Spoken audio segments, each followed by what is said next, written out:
Thank you very, very much. It is a pleasure to be with you. And I want to thank everyone who was involved in making it possible for me to be here. I do want to say as a bit of a disclaimer, and I've been doing this like for the last year because I feel it's sort of necessary.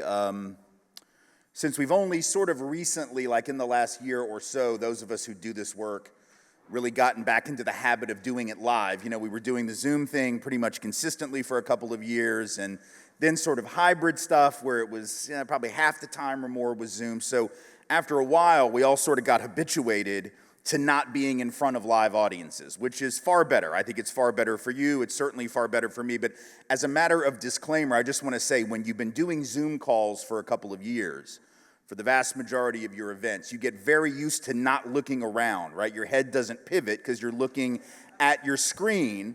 And they always tell you when you're a public speaker, you're supposed to keep your head on a swivel. You're supposed to look over here, look in the middle so everyone feels included, nobody feels left out. The problem is, for 3 years now, I've been mostly on Zoom, so there's a very good possibility that throughout the course of my presentation, I'm just going to be fixated right on you. Because you are the green light at the top of my computer that tells me the camera is working. I'm not trying to be creepy. I'm not trying to freak you out. And I'm not like suffering some form of hypnosis or trance. It's just that that's the way that I've been habituated for the last few years, so please forgive me if that happens. Secondly, I want to say as part of the introductory comments here that the title of the presentation was mentioned to you a second ago, and I don't know if you had heard it before a few minutes ago, but now you have. Beyond Diversity, Steps for Uprooting Racism, Privilege, and Institutional Inequality. That title is doing a lot of work. There are a lot of words in that, and they do a lot of work in a lot of different ways for a lot of different people. So what I have to do now, because this is America, and so I have to do this. See, I have to explain myself when I use words like, I didn't used to always, actually I did. I had to explain myself, and then for like a minute I didn't, because we were all sort of talking about this topic, and we were sort of talking about it similarly, and then all of a sudden I got to explain stuff again, because we're in a different modality now, right? For the last year and a half or so, we're in this place where anytime somebody mentions the word racism, mentions the word privilege, mentions the word inequality, mentions words like diversity, equity, or inclusion, some folks get very deep in their feelings about what that means, right? Very deep in their feelings about what that means, and they get defensive, and we have half the states in this country where I can't even come and give this talk, so thanks, y'all, for letting me come here and do it. I appreciate that. You got to go where you're wanted, right? Although I will say, like, a couple months ago, I did sneak into Florida. And I did give a talk somewhat like this. I felt like I was smuggling fentanyl. It was only critical race theory in my briefcase, but it was like it was fentanyl to the people of Florida, who apparently were very afraid. I made it out, though. I don't think I'll be asked back, but I do know how to get back in. I know all the sneaky routes and the tunnels, and there are no tunnels in Florida. What am I talking about? It's very flat and wet. But anyway, you know what I mean. So I am appreciative of the opportunity to talk with you about this, but I do feel that I still need to explain ahead of time a little bit as part of the introduction what I mean, or maybe more importantly, what I don't mean when I use these particular words, right? What do they not mean when I say racism and privilege in particular, right? First, let me be clear so there is no misunderstanding. What these words do not mean when I use them, and I would suggest when the vast majority of other people who label themselves anti-racist educators use them. This is not about personal accusations of bias or racism or bigotry or prejudice. I am not interested in that. I start with the presupposition that places that bring me are not filled, teeming, overflowing with Klan members. I just start with that assumption. I mean, I'm always willing to be disabused of that assumption, but I generally begin with the assumption that that isn't who brings me in, and that's not who y'all are, and that's not who anybody in my audiences happen to be. So this is not about personal accusations of this person or that person or these people or those people being racist, being prejudiced, being bigoted. I am not interested in that. It is a boring conversation to me, and I am not your therapist. So if that is a problem for you, you got to seek help from somebody else, because that's not why y'all brought me. Secondly, it is important to understand that this national defensiveness and this backlash against this conversation is largely rooted in a fundamental misinterpretation of what these words mean when we use them. That's why we're in this difficult, contentious space. It doesn't have to be this way, right? Now, for some people, it isn't misinterpretation, it's bad faith, right? Some folks know full damn well what we mean when we use these terms, and they still don't like it, but they want to make it seem like we've come after certain people, or we're trying to blame certain people, or trying to guilt trip certain people, or trying to make certain people feel bad. That's why they don't want accurate history to be taught in schools. They don't want the history of racism to be taught in K-12 because they tell us they don't want white children to feel bad. Of course, if you are a white child who learns history and then feels bad about being white, I would gather that perhaps you're learning about the wrong white people. That might be part of the problem, because there were white people who stood against that history alongside black and brown folk. But if the only ones you learned about were the ones who did the misdeeds, then you might feel some kind of way about that. That isn't my problem, and it's not your problem, it's a national problem. And of course, the same people who don't want white children to feel bad learning about the history of racism don't have a problem with the fact that black children and brown children feel bad actually experiencing it, because you see, black children are never too young to get hosed down by water cannons and bitten by dogs in Birmingham, but little Susie Suburb is apparently too young to learn about that in the first place. That is where we are as a country. See, I apologize, y'all. I've been at home for about a month. So this is like the first time out for the new semester, so y'all just gonna have to indulge, because I got some stuff on my mind. Okay? Right? This isn't about making anybody feel bad. It's about being honest, telling the truth. Because if we can't tell the truth and we can't be honest, we can't move forward together. And that's what education's supposed to be about. And some folks are operating in bad faith, but for others, I think it's an ignorance in the pure sense of the word. I don't mean ignorant like I'm trying to be pejorative or mean when I say it. I mean, we're all ignorant about some stuff, right? Ignorant just in the sense of not knowing, not understanding. Like, I'm ignorant about calculus, y'all. It's okay. I don't try to do calculus, and I don't try to tell you how it works, because I didn't study it. See, that's why I'm bad at it. Because they just didn't make me. I went to schools in Metro Nashville public schools, and they didn't make me take calculus. They were like, you got to take 2 years of math. That's it. I'm like, all right. I think they made me take 3. But I just took Algebra 1 over again in 9th grade. I took it in 8th, but then I'm like, I could just take it again.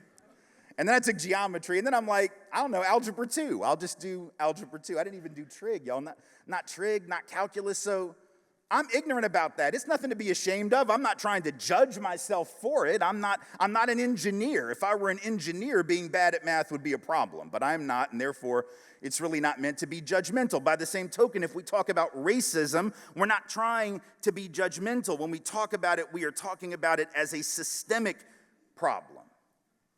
A systemic problem that produces and reproduces and maintains inequalities between people on the basis of race. Isms are by definition systems: capitalism, socialism, communism, fascism, authoritarianism. What do those things have in common? They're not just ways of thinking, they're ways of doing, right?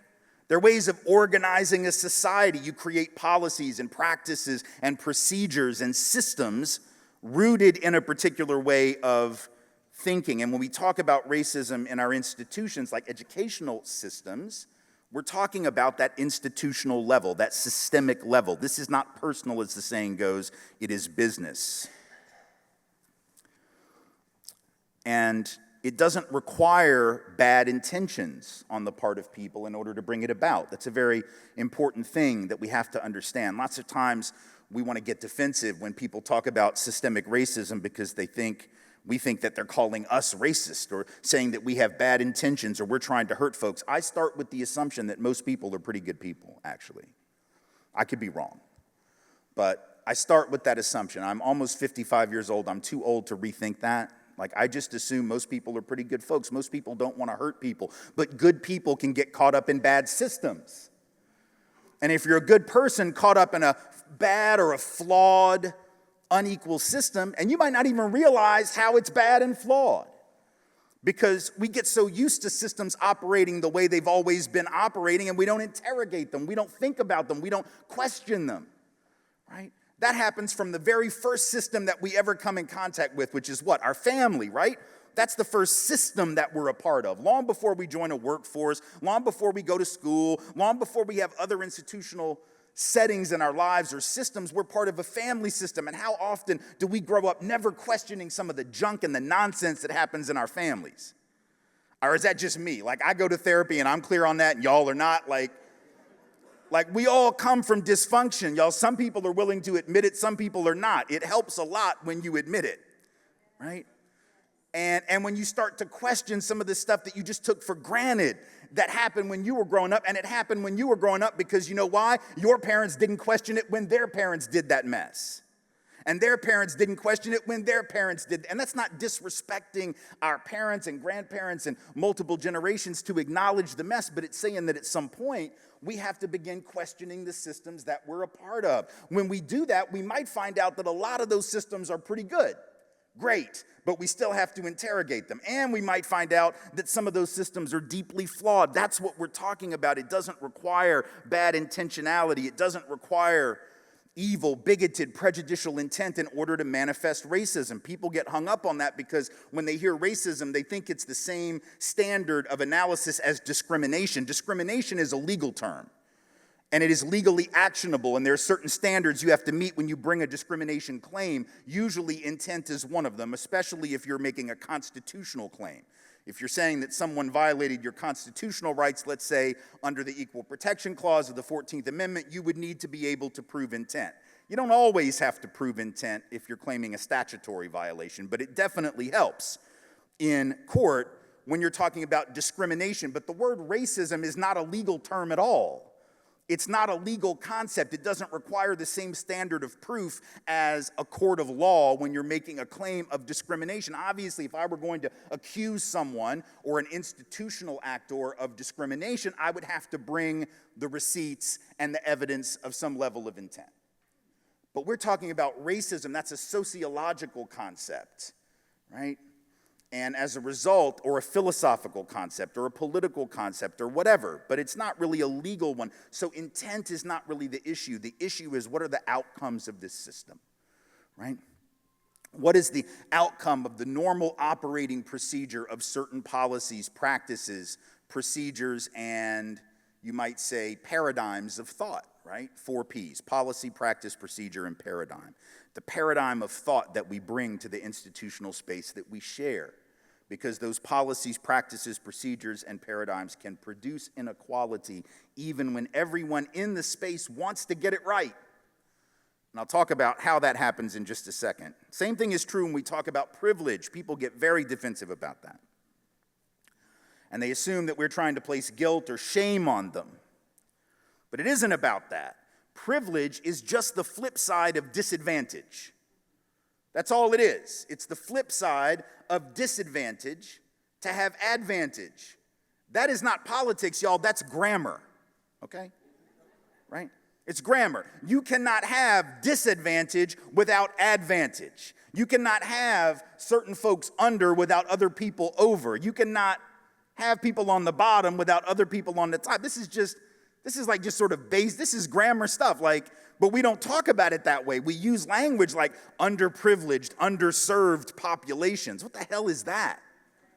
What is an underserved population? First of all, that is passive language, y'all. And my 3rd grade teacher told me that you should never use the passive voice when the active voice is better. And it is almost always better. So when you say underserved, it's like, who underserved? I don't know. I don't know how the hell that happened. There's service, there you are, under it. I don't know how you got there, and I don't have any intention of asking because I really don't want to hear the answer. Underprivileged, there's you. I'll be damned. How'd you get there? I don't know, don't want to know, not going to ask because I don't want the answer. But the second problem with our language, and this is language that good people use, y'all, like the words underprivileged and underserved, those are like words that nice, mushy liberals use. right? Like reactionary people that look down on the folks I'm talking about, they don't use words like that. They have harsher words. Underprivileged, underserved, right? That is like some nice, mushy, liberal social worker language, right? We need to help the underserved. We need to help the underprivileged. But how are you going to help them when you can't even name what the source of the problem is?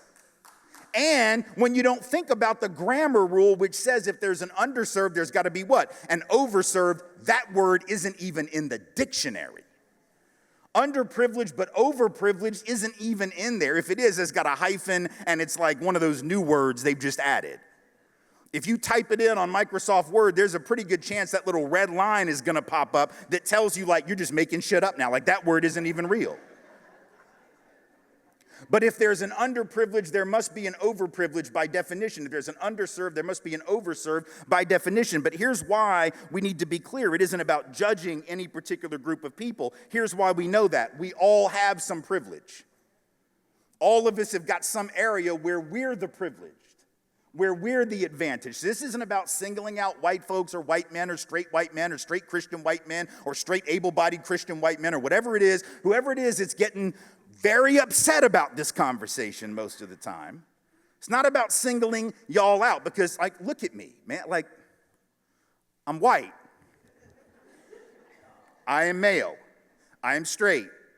I am not Christian. I'm Jewish, but okay. And I'm 5'8" in a tall man's world. But I got a lot of privilege.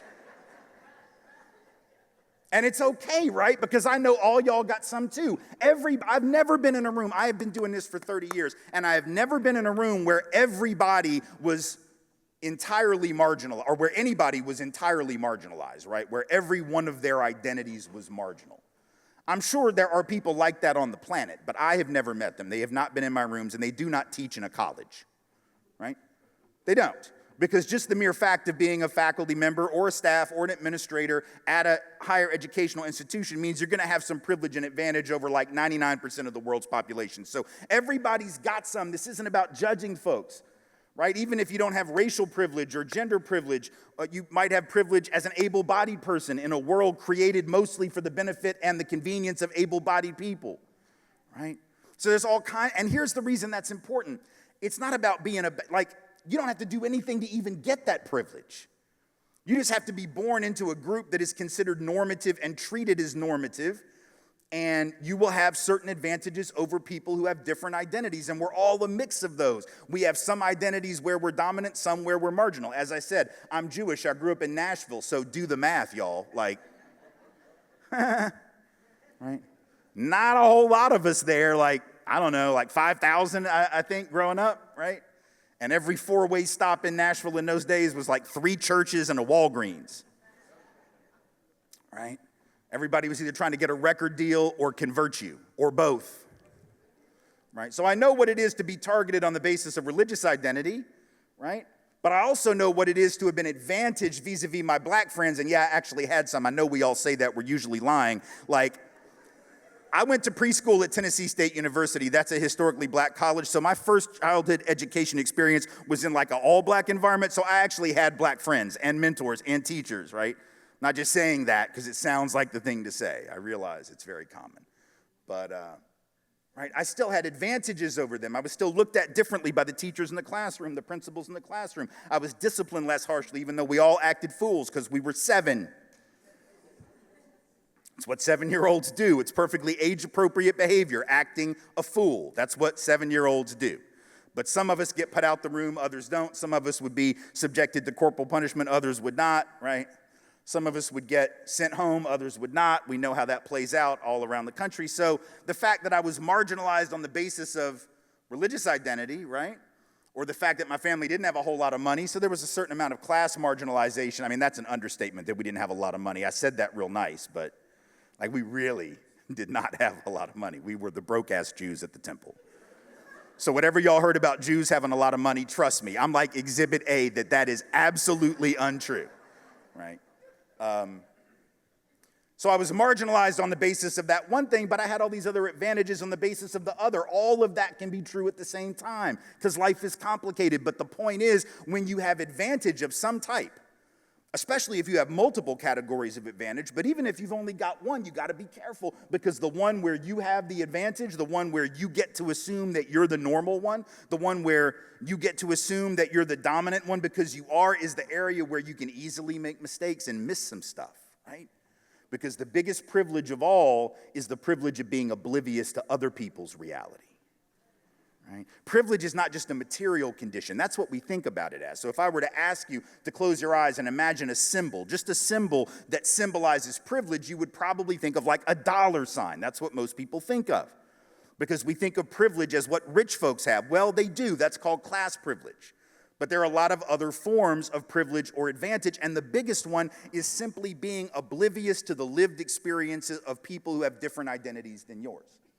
And when it comes to race, that has been a significant problem in our country, and it still is today. How do we know that historically? Just a few points of reference.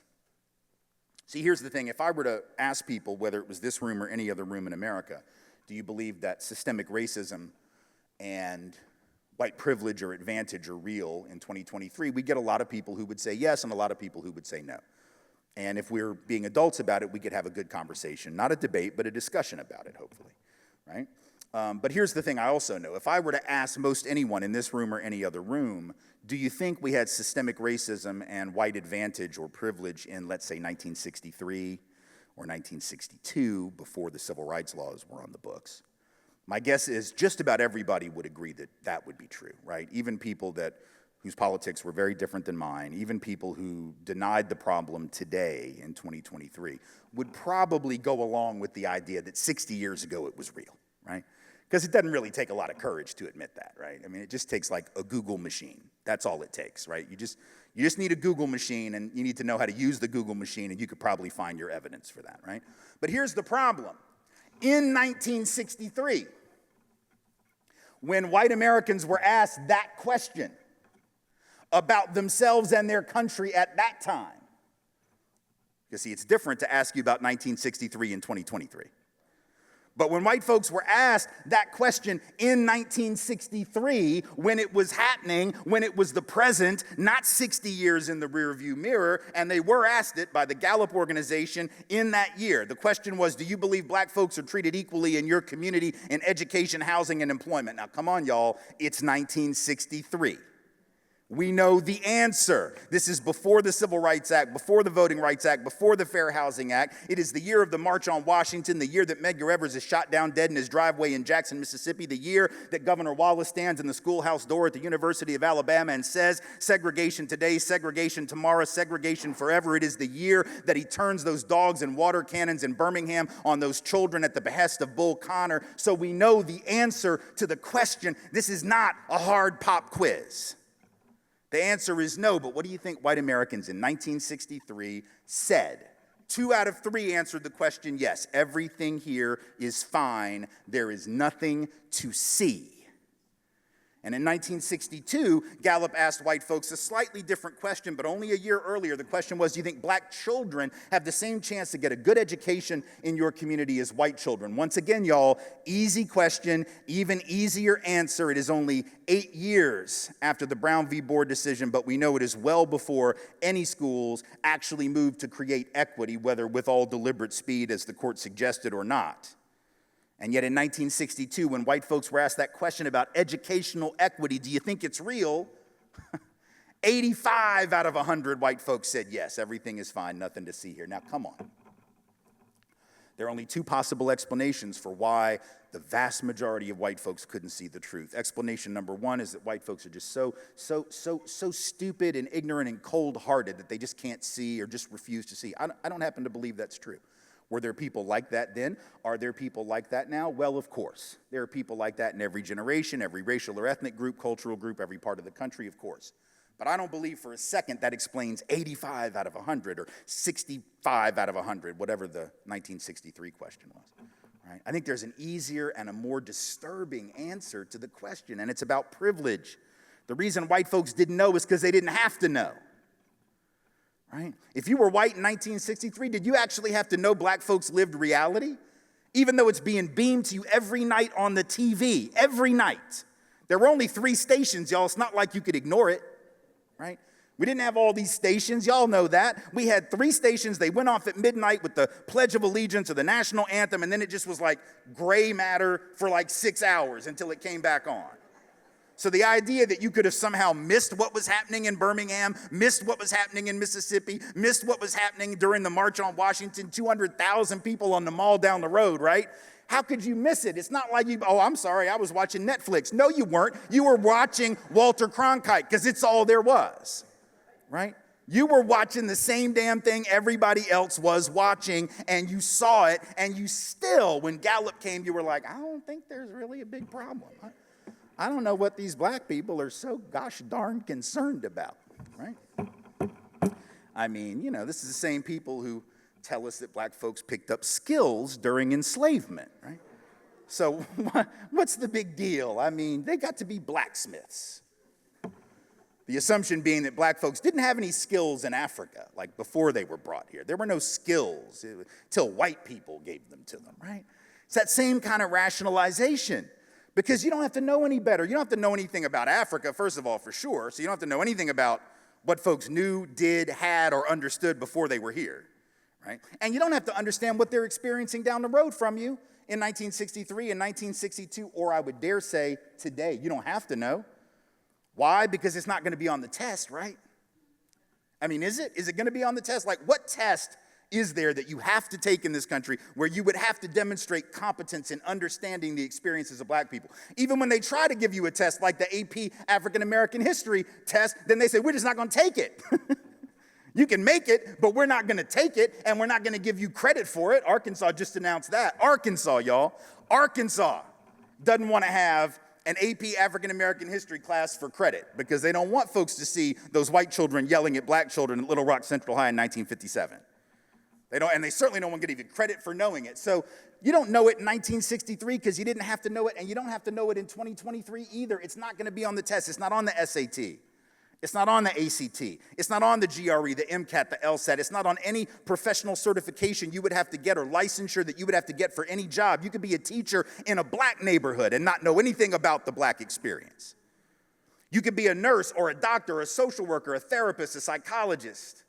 And sure as hell, you could be a police officer in a black community and not have to know anything about the history of either the healthcare delivery system or law enforcement vis-a-vis that community.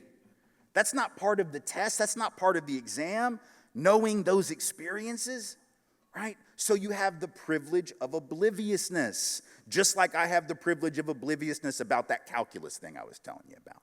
We all have some area where we have that privilege, but the problem is me being oblivious to calculus, like I said, it doesn't really matter because I'm not trying to build bridges. I'm not doing any kind of engineering, anything that really involves math other than my taxes. I can do that because I have a program called TurboTax that helps me, just walks me right through, right? I don't have to really understand advanced mathematics. But if we don't understand the lived experiences of our fellow citizens and even non-citizens who share this space with us, right? That creates real problems for any functioning small d democracy, right? Or even an attempt at building one.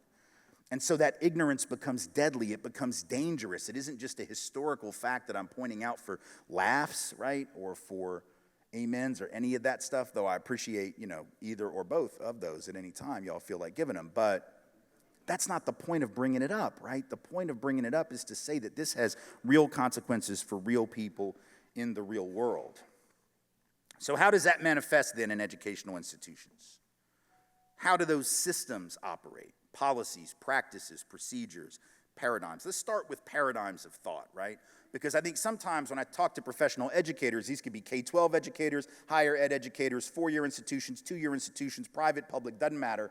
I think very often what all of us who are educated, I'm an educator too, of a different type. I think what all of us fail to do sometimes is ask maybe the most important question before we even try to do this thing called education, or to impart learning on folks, or to co-create learning with folks in the classroom, right? And that question that we ought to be asking is, what is the point of this thing in the first place? Why are we here? What is the purpose of schooling? What is the function and the purpose of schooling, right? Or what should it be? Because those two things are not always the same, see? And you might think, well, isn't that obvious? But see, I don't think it is obvious, because if you ask most people, why do we go to school?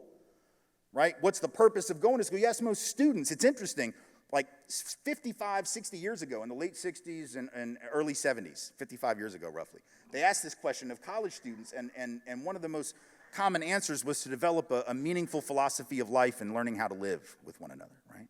So I had this social function, this social purpose.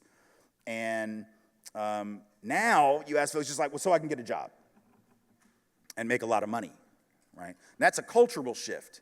Now, it can be both of those things. Getting a job is important. Paying your bills is important. Also, developing a philosophy of life and how to live with one another is also sort of important.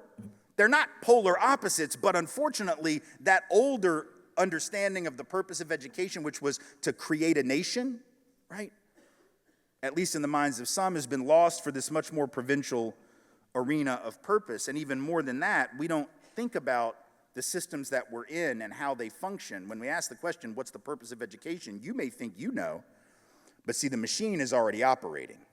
The machine is already creating its function. How do you know institutions function? You know by what it produces, right? What are the results of the machine? Like if you're standing at the end of a conveyor belt in a sausage factory and it keeps giving you sausage, you can draw some conclusions about what kind of factory you are in and what its function is, right? And if you're standing at the end of that conveyor belt and you're perplexed at the utter lack of chicken nuggets that the belt gives you, it is obvious that you didn't read the sign very carefully. You might want to step back outside the building, look up at the sign, realize that you're at a sausage factory, and no longer be surprised by the outcomes. So if we have an educational system that year after year after year after year produces and replicates inequality, or at the very least fails to adequately rectify inequality, what should our conclusion be? There are only two possibilities. See, I believe in multiple choice, but not A through D, or A through E, or that none of the above nonsense. I believe in multiple choice. There's two possibilities. Choice number one is that even though we say we want to create equitable and meaningful education, and even though professional educators are good people with good intentions, and I do firmly believe that all of us, we're just so inept, so incompetent, so bad at our jobs that we shouldn't even be allowed to do them because we keep having inequality. That's option number one. We're just not very good at what we do. Again, I don't believe that. Are there some educators that are better than others, some that are worse? Well, of course, that's true in any field, right? But I think the other option, B, is considerably more likely, and that is that the machinery was never intended to create equity. Right? The machinery was never intended to create equity, and it's hard for some people to hear. Other people are like, well, of course, but some people have a hard time hearing that because I talk to professors and K-12 teachers, and I ask them, why'd you become an educator? I know you didn't do it for the money. Right? Confirmation. That one always gets, that one no one ever says, well, no, I did, really. Right? And I know you didn't do it for the automatic respect of the world because we still look down on educators, whether it's college folk, whether it's K-12, right? That old saying, those who can do and those who can't teach, is usually said by people that didn't do very well in school and got in trouble a lot with their teachers and then decided they would go out and make billions of dollars doing something else, right? And they look down on educators.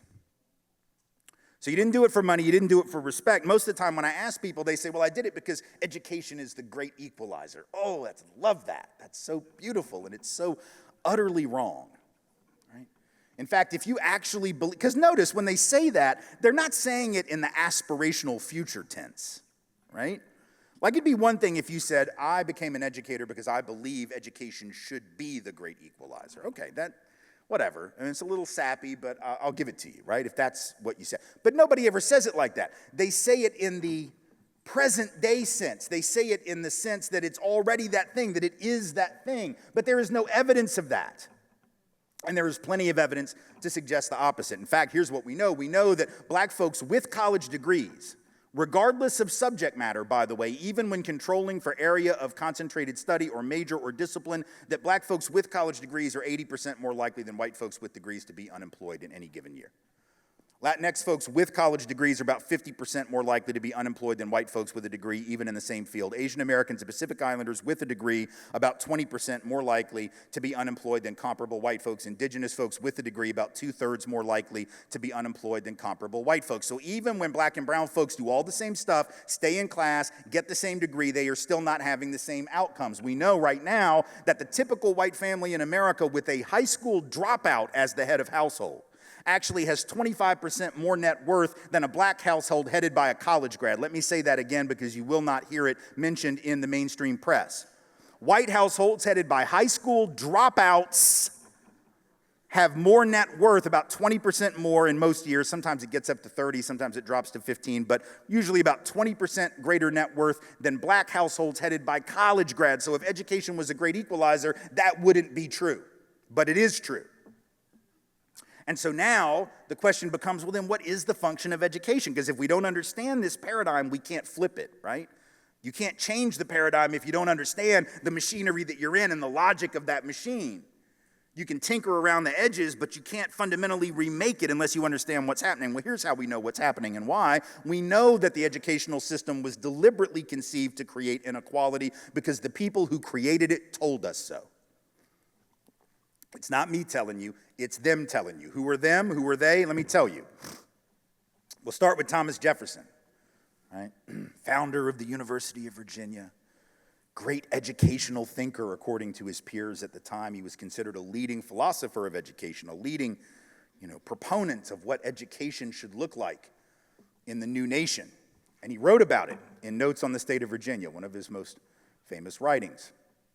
What did he say? He said, well, what we need in the new country is we need about 5 years, either 5 or 6, might have been 6. 6 years of mandatory schooling. Now, he didn't mean for everybody, right? He didn't mean 6 years for black folk. He didn't mean 6 years for indigenous people. He didn't even mean 6 years for women, girls, right? He was just talking about white boys, but you understand. He said, what we need is 6 years of mandatory schooling so that we can, these are his words, not mine, rake a few geniuses from the rubbish. Now think about that. He's just talking about white men, y'all. Like, we know what he thought about black folk. We know what he thought about indigenous people. We know he probably didn't have the most enlightened gender views on the planet, but this dude's just talking about other white men. He just looked white men dead in the eye and said, yeah, most of y'all are trash too. I really don't like y'all either. But if we give you 6 years of schooling, we'll figure out the handful of y'all that are geniuses and we can rake you from the rubbish and the rubbish can just go on and do whatever rubbish does, right? So what he was saying was the purpose of schooling, even for his own group, was inequality. You know what it was for other groups, but even for his own group, he was saying, we are not about equalization, we are about unequalization on purpose, by design. Don't be shocked, right? And you might think, well, yeah, but that's just one guy and it was a long time ago. Cool. Fast forward, Woodrow Wilson, early 1900s. Before he becomes president of the United States, he is what? He is the president of Princeton University. And he is also considered at the time a very forward-thinking, very small p progressive educational thinker for his day. And what did Wilson say? Wilson said that what we needed in this country was one group of people to prepare themselves for the receipt of a liberal education. That was the term they used to use for college. Had nothing to do with liberal versus conservative, right? That was just the terminology of the day. So one group of people to prepare themselves for that, and another group, much larger by necessity in this and every other society, he said, to forego the privilege of a liberal/college education and instead prepare themselves for the performance of certain difficult manual tasks. Fascinating. Just a longer way of saying what Jefferson said, basically, right? A little more flowery, a little longer, a little more detailed. Basically, he said, what we need is a handful of folk to go to college, the rest of y'all get to lift stuff and sweat. Because we're too precious to do that, some of us. And again, who do you think he's talking about? He isn't even thinking about black people. We know what he thought of black people. If you don't, you can Google that. They're not even in his frame of reference when it comes to who ought to or not go to college. He's not thinking about educating black folks at all. He's not thinking about people of color generally. Again, he's probably not thinking of very many women. He is thinking of even just white men. He's like, most of y'all just need to be lifting stuff too, just like doing manual labor because you just can't do anything else with your life because we're special and you're not. And we have to have this bifurcated labor market in order to make the society function. We have to have inequality, and we're going to have an educational system, and should have one, that produces it on purpose, by design, not an accident, not coincidence. And you might say, yes, but it has been a long time since Woodrow Wilson. Surely things have changed. Fine. Fast forward to 2001. Might have been early 2002. It was either late 01 or early 02. It's after the No Child Left Behind law has passed during the first Bush administration, and Bill Bennett is on TV. Bill Bennett, William Bennett, you'll remember, was the Secretary of Education. He's also the drug czar for a minute. Didn't do a great job with either of those, but they still put him on television every now and then. And he was on one of the Sunday shows because, as former Secretary of Education, they thought he should weigh in on this new NCLB law, right? So they bring him on and they ask him, Mr. Secretary, I guess you never lose your title when you're the Secretary of Education. Mr. Secretary, they said, what do you think the biggest challenge, the biggest problem in American education is today? And I thought to myself, for just like a split second, I'm like, whoa, that's a very vague and heavy question. Like, if you were to ask me that in front of millions of people on national television, it's such a big question with so many possible answers, I might ask for a commercial break. I might at the very least take a sip of water or coffee or whatever they'd given me in front of my seat, like just to gather my thought. Like, I would want to think about it, because there are a lot of possible answers you could give. None of them would be wrong, except the one that Bill Bennett gave, which would absolutely be problematic and wrong, right? Because and by the way, Bill Bennett didn't ask for a damn commercial break, did not take a sip of water, y'all, didn't even flinch. It's like he knew the answer the minute he heard the question. He was ready for it, and he said, the biggest problem with American education today is too many people are going to college. And again, I thought to myself, wait, who in the world is he talking about? Because he didn't say, see? He didn't specify who was the too many, but see, I know, it's like deductive reasoning. I can sort of figure out who he's not talking about, right? He's not talking about the rich and mediocre children of rich and mediocre parents who come from like 5 generations of wealthy mediocrity, because I've known some rich-ass mediocre people, y'all, right? The guys that tanked Wall Street in 2008 and cost 20% of the accumulated value of the United States that had taken over 150 years to accumulate, and they wiped it out $12 trillion in 18 months. Those guys were rich and mediocre, and they all went to good schools. They probably all had good MCAT scores. Probably all had good SAT scores, valedictorians of their class, because they're investment bankers, y'all. You gotta be smart to be an investment banker. So you know that he's not talking about them. He's not talking about the folks that went to prep school and like barely graduated.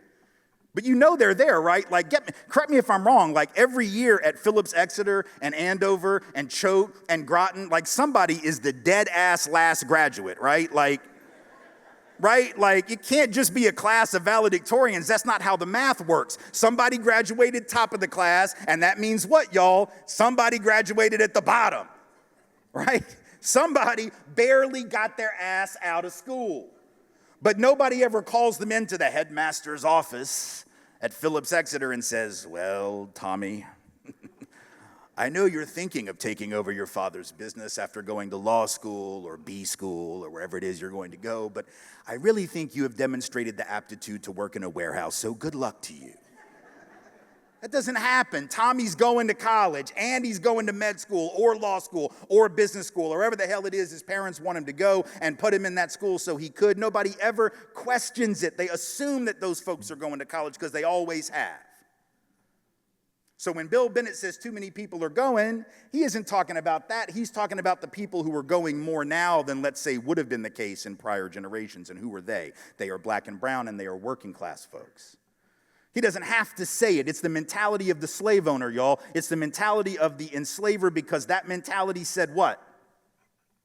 They all learn to read. Who's going to pick this cotton? Right? Just like nowadays, if everybody goes to college, who's going to pick up the trash in my alley on Wednesdays? And who's going to change the sheets at my hotel tonight? And who's going to clean out the bedpans at the hospital? Because, see, some of us are too good for that. Some folks, though, apparently are, as Jefferson said, the rubbish. They get to keep doing that. Some folks continue to do difficult manual tasks while the smart ones among us get to use our brains and do other things because we have to have inequality. Bill Bennett said it. Woodrow Wilson said it. Thomas Jefferson said it. That's over a course of over 200 years. At what point do we just believe them? Right? At what point do we just start believing that maybe the purpose of education is inequality? And once we understand that, what must we do? We have to then change that paradigm and recognize that education is either going to be about that or we're going to change the function and make it liberatory and revolutionary and transformative. Those are our options. Again, multiple choice, but only two choices. There is no in-between space. And so our whole mentality and our mindset about what we're doing as educators has to change. Are we just trying to prepare people for the world as it is and as it has been for decades and for generations and hundreds of years? Or are we committed to actually doing what has to be done to get people ready to succeed in that system, but ultimately also transform it? Right? Because it can be both of those things. You can prepare somebody for the messed up world as it is so they don't drown in it. And yet at the same time, imbue them with a sense of possibility and potential to change it. You know who did that better than any other educators in this country historically? Black educators during segregation. That's who did it. Because if you go back to that period, what was the mentality that black educators, I'm not trying to romanticize segregation, obviously. It had to fall. It was an evil, iniquitous system. But one thing that black students knew in a system of education that was segregated on purpose and unequal on purpose was that their teachers and their staff and their administrators loved them because they lived down the block. And they made those home visits and they cared about them. And the mentality of black educators under segregation was what Teresa Perry, brilliant educational theorist in our era now, putting aside Jefferson and Wilson, and certainly Bill Bennett, what Teresa Perry says was literacy for freedom for literacy and literacy for freedom. The idea was you had to be free in order to have a chance to become educated, but more importantly, you had to be educated to get free. In other words, the purpose of education was social and collective. For black folks, it was all of us or none of us. It wasn't about you go get your degree and then get out and go make a lot of money and leave everybody else behind. It was all or none. But I meet educators who will tell black children and brown children and poor children of all races that the best thing they can do is get an education. Why? So they can get out of their environment. I want you to think about that. When you say to somebody, so you can get up and make something of yourself and get out of where you're from, what you just told them is that everything they know is broken. And that everybody who swore that they loved them must not have loved them, because if they had loved them, they'd have gotten them the hell out of there. You just told them that they are flawed, that they are broken, that they are busted, and the best thing they can do is turn their back on everybody they ever knew and anybody who ever told them that they loved them. That is not liberation, right? That is preparing children for a mental prison, right? This shouldn't be about getting people up and out. It ought to be about getting people thinking about how to transform the spaces that they're from. If they are iniquitous and flawed and dysfunctional, then how are we going to change that? How are we going to go back into that space and uplift that space and empower the people who live in that space to create a different reality? But we don't think about education that way because we're so busy trying to make sure everybody can get out and get a little dough, right? The second way in which educational inequality manifests is in the way that positions are filled, right? Too often, whether it's a community college, whether it's a private four-year elite institution, whether it is, it doesn't even have to be education, just about any institution, governmental agency, private sector company, doesn't matter, public, private, nonprofit, doesn't matter. Too often times, people are being brought into positions, at least initially, based on connections, who they know more than what they know, right? And it isn't done because the people making those decisions are necessarily trying to be exclusionary. It's just easier, isn't it? There was a study several years ago in the New York Times that found like 45% of the jobs in the post-recession economy were being filled that way by somebody writing a letter on behalf of some friend of theirs or somebody they know recommending them for a position. It wasn't because they were trying to keep certain people out, but it's just easier, right? If I write a letter for Jim and I work over in the HR department, now Jim can get a chance because the boss is going to think, well, Tim recommended Jim and Tim's not a total idiot, so we'll just take his word for it. We'll take a gamble on Jim. Jim's probably a good guy, right? Of course, the outcome of this when you do your recruiting in certain spaces based on what you know, when you do your outreach in certain spaces based on what you know, or when you listen to the recommendations of people that are already in the space, disproportionately we know from the evidence that that tends to exclude certain types of people. Disproportionately folks of color, disproportionately women of all colors, and even working class white men, right? Who didn't go to the right schools and make the right connections, right? So you could be the most qualified person for that next opening, but if you're black or brown, if you're a woman of any race or ethnicity, or if you're a working class white guy, you might not even know the job exists, right? Because you're not in the word of mouth networks that are the first ring of recruitment and outreach. We also, often, those of us who do this work, we use the language of like a relay race, right? And we'll talk about how certain folks have had a 5-lap head start in an 8-lap race, and that's true, that's a real thing. But this is worse than that, right? It's one thing to have a 5-lap deficit in an 8-lap race and have to make up all that ground. It's worse if you don't even know where the track is at. I don't even know where the racetrack is. I didn't even know there was a race today. Like, I didn't even know there was a starting line where I could even enter the race. Like, if I'd known, I might have showed up, but I didn't show up, and then what? If I don't show up, then I can't possibly get the job, even if I'm the most qualified person for it. And then when I don't get it, I can't even sue you because you didn't do anything to me. I was just scratched from the start, see? The law doesn't even really take account of that. And so we have these networks and connections which are so central to procuring jobs in the modern era that end up having a significant impact. One final thing, one way in which the system perpetuates inequality in higher ed is in the attitude that we bring to the evaluation of our colleagues in the institutional space. See, we know from the research that it is very easy to dismiss the competence and the scholarship and the qualifications of people that are different than ourselves in some identity-based way, race, ethnicity, cultural difference, linguistic difference, gender or sexuality, et cetera, right? We know it because the research tells us, and it's not based on overt bias. It's not based on overt or conscious bias, but there is this tendency, and we all have a tendency to do it to some degree, some more than others, to see merit more quickly in people who remind us of ourselves. So whether it's at the point of application or whether it's at the point of evaluation of work product for the purposes of promotion or tenure, we see merit more quickly in those who remind us of ourselves. It's a natural process, pretty much natural to all humans to some extent. But when you have a socially imbalanced power structure in a society, the outcomes of that are going to be predictable. And what the research suggests is that members of dominant groups, plural, because again, there's not just one dominant group. We all have some areas of dominance, like I said earlier. Members of dominant groups are particularly bad at evaluating the merit of non-dominant group members. Not because we are overtly prejudiced against them, but because we are just not used to evaluating them and seeing them as equals, and we've been conditioned and trained and taught not to see them as equals. Right? This is why in 2003, and see, you might say, well, that's not me. I would never do that. Okay, well, let me tell you, I'm a professional anti-racist, y'all. This is not amateur. This is like not amateur stuff for me. I do this professionally and have done this for 30 years. And in 2003, I'd already been doing it professionally for 13, right? And I get on an airplane in Nashville, Tennessee to go to St. Louis to go to a conference on white privilege being held in Iowa, which, by the way, is a fabulous place to have a conference on white privilege because there is quite a bit of it there. I get on this airplane. Now, I'm a professional anti-racist. Been doing this work for 13 years, right? And I get on that plane, and for the first time, I see not one but two black pilots getting ready to fly that plane. Not one, but two. This is rare. This is rare because only about 3% of the pilots in the commercial fleet in this country are African American, so to have even one is rare. To have two is almost like a setup. It's almost like the airline, like you just don't know, like are they trying to set these men up?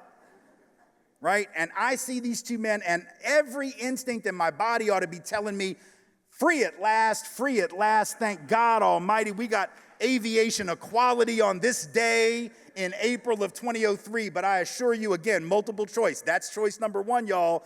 But the fact that I'm mocking it lets you know it isn't real. Choice number two is that in the back of my head, my initial response was, oh,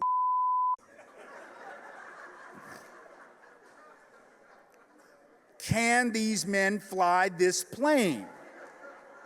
And immediately I canceled that bullshit because I am a professional doing my work. I know when I have gone astray, but do you understand my point? I still had the thought pop into my head, and the fact that I canceled it and I didn't run from the plane, I didn't run screaming, I sat my ass in 12B and just sweated it out for a minute.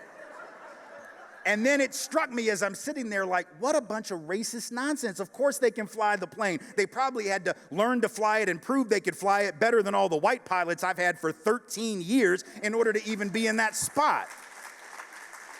But that didn't keep me from having the thought. And here's the dirty little secret. It's not just white folks that have those thoughts. Right? Right? Because about a year after this happened, well, first off, not even a year, like 6 months later, I'm giving a talk at the University of Wisconsin to like 500 people, and I'd say about half the room were white folks, about half the room were folks of color, mostly black. I tell that story, and it was really interesting to watch the reaction. Like, white folks started getting nervous for me. White folks were apparently afraid that black people were going to rush the stage, like black people were going to be surprised that the white guy had had a racist thought. Black folks were not surprised that the white guy had had a racist thought. Now, they were definitely surprised that I shared that in an open space. But they were not shocked that it had come into my head. And then, after I did it, other white folks started telling their truths because I apparently had given them permission. And then what was really deep was black and brown folks start raising their hands and telling similar stories about their own internalized nonsense. I told this story to a proud Chicano educator, friend of mine from Central Washington, several years after this incident had happened. And he said, Tim, let me tell you something, man. There's a proud Chicano man, Chicano activist and educator at Yakima Valley Community College. And I tell him this story, and he says, man, let me tell you. A couple years ago, I had to take my mom in for open heart surgery in Seattle. And we got there, and the doctor comes through the doors to meet us, who's going to be doing the surgery. And he introduced himself as Dr. Martinez, right? And I was thinking in the back of my head, no, I don't want Dr. Martinez. I need Marcus Welby. It's a very dated reference that you're only going to understand if you're like 40 or older, right? I need Marcus Welby or Quincy because Quincy was the dude that only dealt with dead people, so you don't want Quincy. Right, he's the forensic pathologist. He's the morgue guy. You don't want him, but you want Marcus Welby because he said that somebody with white hair, because white hair and apparently white skin in his mind too, internally was the mark of excellence. And he caught himself, and he realized what he'd done. But you see how insidious it is, right? We don't see merit as readily in people that don't remind us of ourselves. And that can affect tenure review. It can affect the performance evaluation. It can affect all of those things in an educational setting. In addition to that,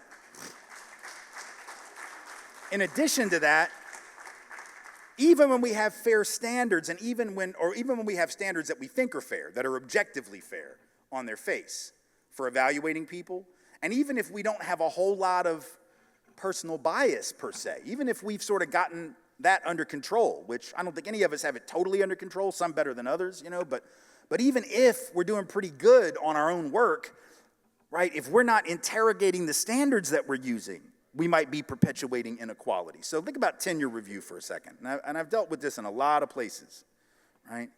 So you get however many years you get. In some schools it's one thing, some schools it's another. But what is often missed, this goes back to that privilege of obliviousness I was talking about, is that not every faculty member is experiencing the same school and the same work conditions and the same experience. So in other words, we might all be held to the same standard, right? But some of us are having to do some extra stuff. And it's stuff that isn't being rewarded or considered in the process of tenure evaluation. So, for instance, if I'm a black faculty member and I am expected to put out every fire on campus, every conflict, any beef, any drama that happens around race or identity, I'm supposed to mentor every black student. And even if I'm not expected to, I want to. Because I want to be there for students, and I want to be there to help folks who are in marginalized spaces be less marginalized. But that's work, y'all. Right? If I'm having to put out fire, if I'm being asked to serve on every diversity committee, right? because they're trying to find more people like me, so they need me on that committee. And listen, there's a good logic to that. The research says it is good to have really good diverse search committees if you want to get diverse candidates and have a more diverse pool of people to choose from at the end of the process. That is important, but that's extra work, and it's oftentimes, even usually, not considered at the point of tenure review. We have very specific and narrow criteria, and none of it usually considers the sort of extra racial emotional labor and oftentimes gendered emotional labor that women of color in particular have to deal with, or that working class folks on a class level of any racial or ethnic background have to deal with. So I'm not saying change the standards now, but I'm saying in terms of how much time a person gets to get tenure, I'm certainly not saying treat people differently, but I'm saying recognize that there's a lot of work that isn't being considered that needs to be part of the evaluation process. Right? That it isn't just about your academic production. It surely is not just about classroom evaluations from students. It's not about the handful of things that we often make it about, but that we got to also consider all this extra, usually unpaid and undervalued work. And that's not just by black and brown folks. Any white faculty member that takes that on should also be rewarded and evaluated on that basis. This isn't about carving out special treatment for certain groups of people based on race or ethnicity. It's about recognizing that we need to measure what we value and value what we measure, right? And so if we say that we value equity and inclusion and diversity and all these things, then we have to be actually selecting for that. Not just when it comes to hiring faculty, but then making sure that whoever is in the faculty, not just black and brown faculty, but white faculty as well, are expected to develop the competencies to reduce racial gaps in graduation or retention rates, that they are expected to develop the competencies to create a more equitable institution. Anyone can do that. It's not some magical thing that black and brown folks just automatically know how to do and that white folks don't. It's that we haven't, as an institution in the world of education, created the necessity for that. And in this country, we measure what we value. And if we don't measure it, we aren't valuing it, right? We rank everything. We measure everything that matters to us. That's what those U.S. News rankings are all about, right, for colleges, or that's what the AP poll in football is about. Like, we're ranking the stuff that we care about, the Billboard Hot 100 or whatever. Like, we measure what we value. We say we value these principles, and yet we rarely work them into the mix of how people are evaluated and then rewarded.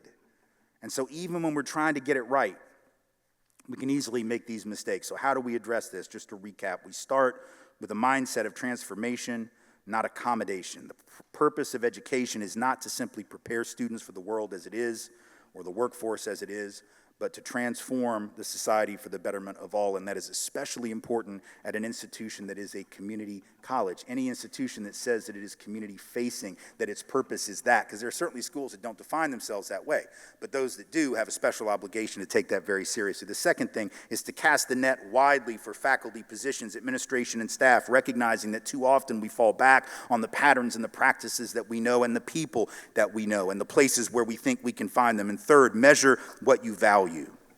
Not just a benefit in doing that to people of color, but any faculty member who takes the necessary steps to promote inclusion as a culture, to mentor students from marginalized populations, or who contributes to a narrowing of performance gaps is someone that should be valued and promoted and respected in the institution. And finally, one last thing that I hadn't mentioned yet, but I will before I take a few questions, is you have to make real personal connection with your colleagues and personal connection with the students in your care. Why do I say that? I used to not add this.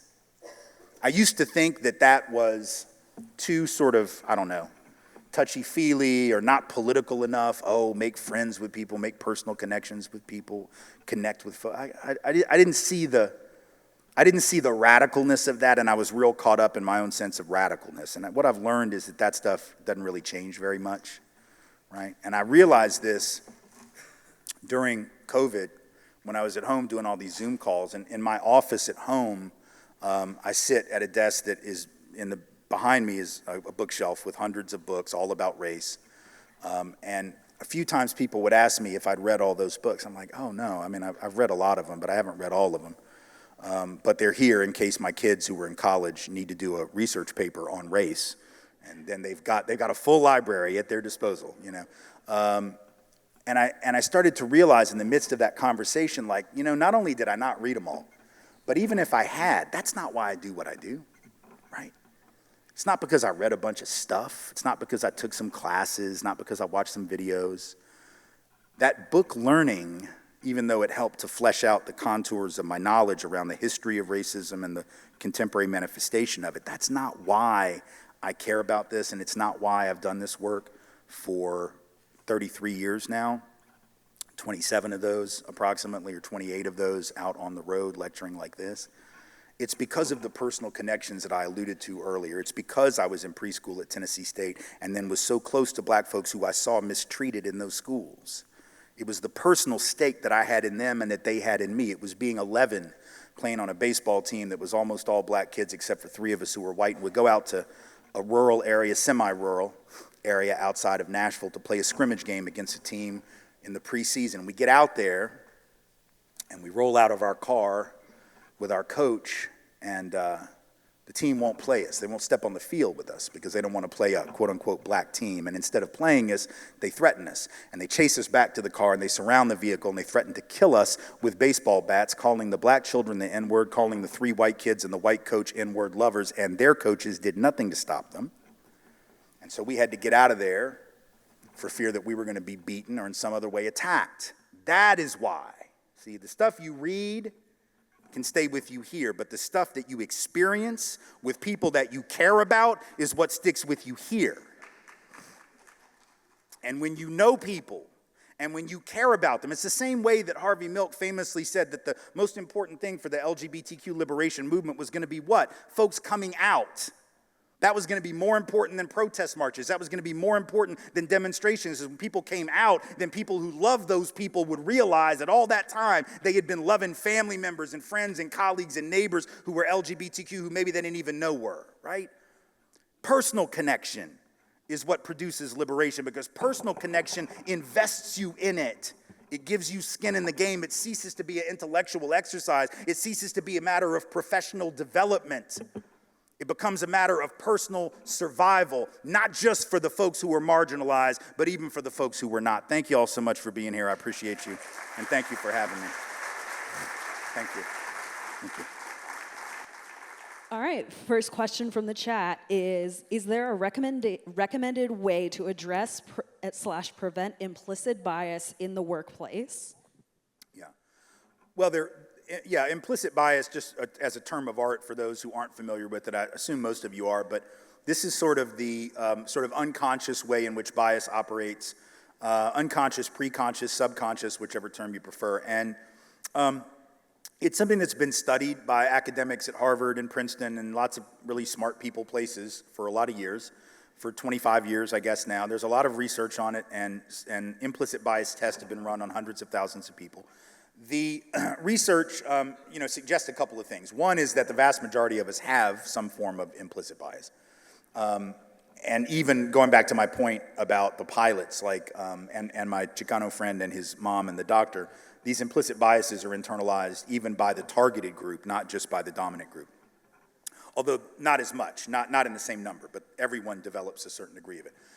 On some level, that's just common sense, right? Like, you didn't really need a test to tell you that. You didn't really need a reaction time test, which is what these are, where you're hitting a button when something flashes on the screen. You didn't need that to tell you that we all internalize a bunch of nonsense growing up in this country, right? Like, advertising works, yes? Like, that's why companies spend billions of dollars to sell you stuff, because they know that if you see the ad enough, you're gonna buy the product, yes? So if you can see an ad for toilet paper 12 times and you go buy Charmin all of a sudden, even though you've always been an Angel Soft guy, then needless to say, if you see racial stereotypes, gender stereotypes, sexual stereotypes, religious stereotypes, more than a dozen times, you've heard that all of your life. We hear that. You got to figure you're going to internalize it to a degree. So the tests are real, the phenomenon's real. The only problem I have with the concept, and the way that you deal with it, number one, is by being aware and being honest and being open about it, right? The more open I am about my own biases, the more likely I am when I had that pilot thing to go, oh my God, what is wrong with me? Rather than rolling with that attitude for another 6 months or so, right? Like, the fact that I understood and I was humble enough to say, yeah, man, that's real, that happens, it even happens to me. I know it happens to me because I go to the grocery and, like all y'all, you get up to the checkout line and there's candy there. Why? because they know we're going to buy it, right? There's a whole aisle for candy. Did you not see the candy aisle? It's like aisle 11. It's right over there. Do you think the purchaser just like ordered too much? And then he was like, oh, damn, where do we put the extra candy? Oh, I don't know. Put it up where they check out. I don't know. Like, it was deliberate. So that's why they tell you don't go to the grocery hungry, because you're going to buy beef jerky and stuff you don't want. You're going to buy all kinds of nonsense and 3 pints of ice cream. Don't go to the grocery hungry.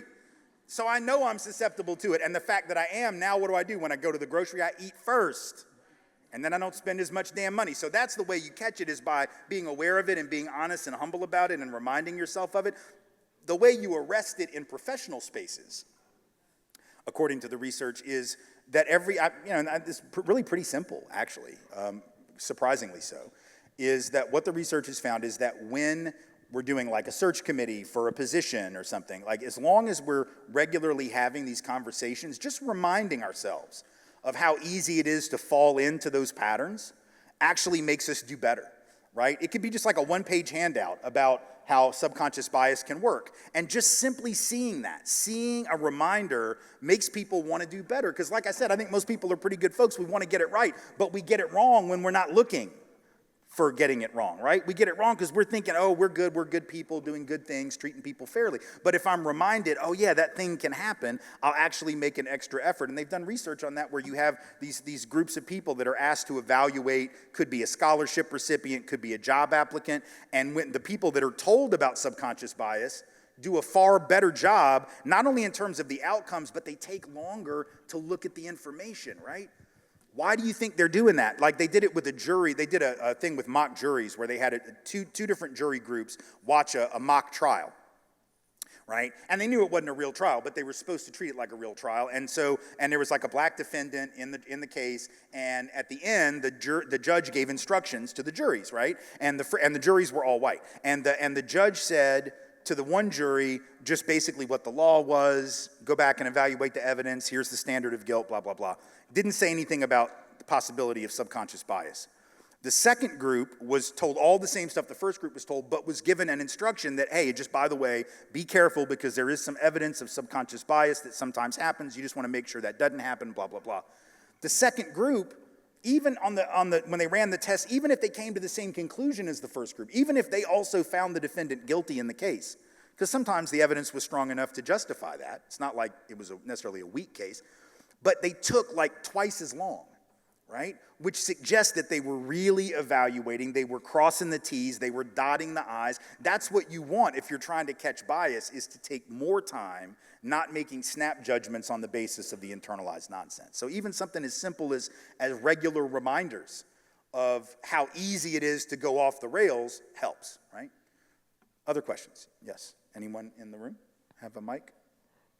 If you could just put your hand in the air so that one of our front of house staff can run a mic to you. Meanwhile, if you have another one up there. Thank you so much for that powerful talk. In what way does classism perpetuate the other majors you discussed, racism? We seem to talk less about classism in relation to race, right, racism, and vice versa in the United States. Right. So the class system can be considered sort of the skeleton upon which most other isms have been crafted, but that doesn't mean that it's more central or more important. So I want to clarify the metaphor that I'm using, or the analogy that I'm using. In this country, racism as we understand it was absolutely 100% created for the purpose of maintaining elite domination over, as the lights go down, over working class peasants and enslaved persons and indigenous people whose land was being taken. And we know that because at the time in the colonial era, there was no such thing as white people yet. We weren't white in Europe, right? We had spent the better part of our history in Europe killing each other. We did not consider ourselves members of one big happy family. It was only in the colonies where white people apparently were discovered, and we started using that name. Why? Why? Well, what are your possible theories? Theory number one is there was some new scientific discovery linking all the peoples of Europe. No, that didn't happen. Some new linguistic, anthropological, historical, or cultural revelation that linked all the peoples of Europe. No, not that either. What happened is rich people can count really good, right?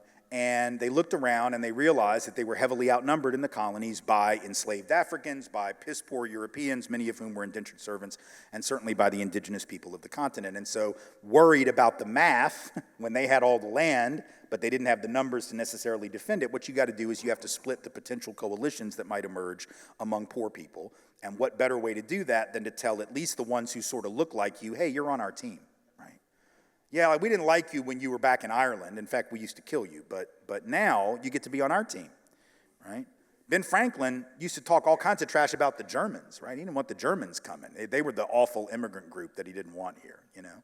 But then it was like, no, y'all are good, right? Y'all are good, right? And so the class system was maintaining this newly emerging class system was the reason for the creation of white supremacy, and even for whiteness. And it's always worth noting that, because we do want to understand the history and the origins, because that's one way of letting working class white people know right now, this thing wasn't really built for you either, right? Really wasn't built for you. It's sort of a fool's game. It's a sucker's game, right? Like, they basically told y'all were on the team, but your uniforms ain't even dirty, y'all. Like, you're sitting at the end of the bench. You hadn't played yet, really. Like, you only get in when you're up by 50, right? You're not starting. They put y'all on the slave patrol back in the early 1700s, gave you a gun and a horse, made you think you were powerful, but you still didn't really have any land, right? They let you have your segregated unions and made you feel like you were special because you didn't have to work next to black people, but then you forgot that, like, oh, actually, you'd have been able to get better wages and working conditions if those black folks were in your union and working with you rather than just being used to bust your strike. Like, it wasn't real smart. Like, I'm from the South, right, and as a Southerner, this is what they told piss-poor European white people during the Civil War, like, oh, man, if these black people get free, they're going to take your job, so you better go fight to maintain our way of life. What do you mean, our way of life? Our way of life? What the hell do I own? You own Tara. I don't even own the shirt on my back. You remember, if you've seen Gone with the Wind, like, horribly flawed film, right? But like, there's this scene that's so brilliant where the O'Hara family is talking smack about the poor white folks that live down, I think it's called in the bottoms, or it's some like poor, they're in the swamp, like at the end of the plantation. These white folks live in the mud. I don't know where, and they call them white trash and they look down on them, but they're the overseers, right? They're the people that get used to maintain the system of white supremacy, but the O'Haras don't love them, right? So it's important to understand that and to talk about these things intersectionally in that way. Having said that, it is also important never to allow ourselves to believe that racism hasn't also become its own fully functioning system. Just because the class system was the reason for which it was created doesn't mean that we should just talk about class now. And I'm not saying the questioner implied that, but sometimes you will hear people say that. We should focus, only money that matters is green. No. Because the evidence tells us, for instance, that even black and brown folks at the upper end of the income spectrum still face systemic discrimination, right? We know, for instance, that even black folks, you heard me say it, black folks with a college degree have less net worth than white folks who dropped out of high school, who are heads of household, right? We know that health outcomes, you take black women who have a college degree, a good job, and health insurance, and never smoked a day in their lives and got prenatal care all the way through and neonatal care all the way through, going to doctor's appointments, all the well baby appointments, all that stuff, they still have worse outcomes for their newborns than white mothers who smoked a pack a day, didn't even finish high school, don't have health care or a good job. How is that possible that these white women lower on the class structure actually have better health outcomes for their children than black women higher on the class structure? The answer is that it isn't just the class system, it is also the experiences with racial discrimination, even against black and brown folks who aren't poor. So both of those things can be true and both should be acknowledged. One more question real quick, because that one needed a longer answer. If there is one in the room, I am so excited and happy to see you here. Welcome. Thank you. Yes. Thank you for your talk. You were speaking earlier about like people recognizing blatant racism in the 60s.